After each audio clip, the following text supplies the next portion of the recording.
সালামু আলাইকুম ভাই বাদার্স, আমি আছি সাকিব আপনাদের সাথে। এসকে সাকিব 00 ইউটিউব চ্যানেল এবং এসকে সাকিব 006 ফেসবুক পেজ থেকে ভিডিওটি যারাই দেখছেন অবশ্যই একটি লাইক দিয়ে এবং ভিডিওটি শেয়ার করে আমার সাথেই থাকবেন। আমি কথা বলবো বরবাদ মুভির। অনেকেই দেখতেছি আমাকে কমেন্ট করতেছে যে ভাই বরবাদ মুভির ট্রেলারটি আসবে কিনা। তো আমি একটা কথা বলতে চাই ভাই, দেখেন বোম্বের ছবি কিংবা টলিউড বলিউড তারা কিন্তু যথাযথ টিজার তারা হলো যে 1 মিনিট 50 সেকেন্ড অথবা 2 মিনিট করে থাকে।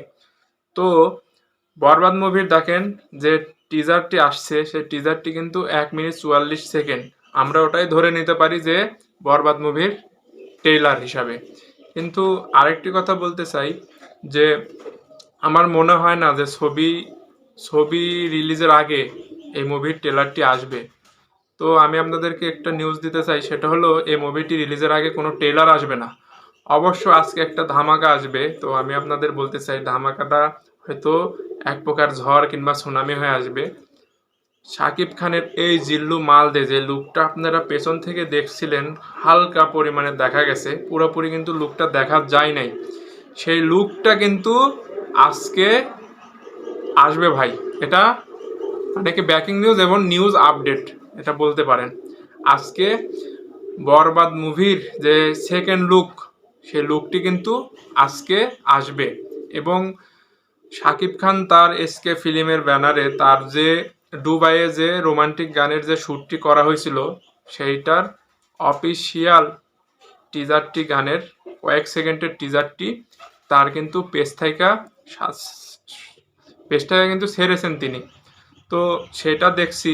ও বরবাদ টিমের থেকে যেটা জানানো হয়েছে কোনো প্রকার ভাই ট্রেলার এই মুভির মানে রিলিজের আগে আসবে না। তো সবাইকে একটা কথা বলতে চাই, আগামীকাল কিন্তু এই ছবিটি পুরো বাংলাদেশে প্রেক্ষাগৃহে কিন্তু মুক্তি পাচ্ছে ভাই।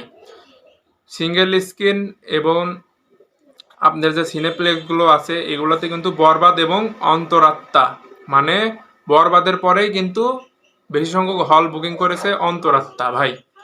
বরবাদ ফার্স্ট এবং অন্তরাত্মা মুভিটি সেকেন্ডভাবে হল বুকিং করেছে।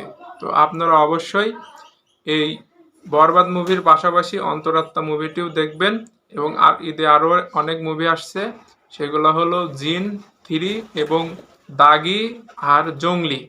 এগুলোও কিন্তু আমাদের বাংলাদেশের মুভি। এগুলো যদি এই শাকিব খানের মুভিও না, তার সত্ত্বেও এটা কিন্তু বাংলাদেশের মুভি।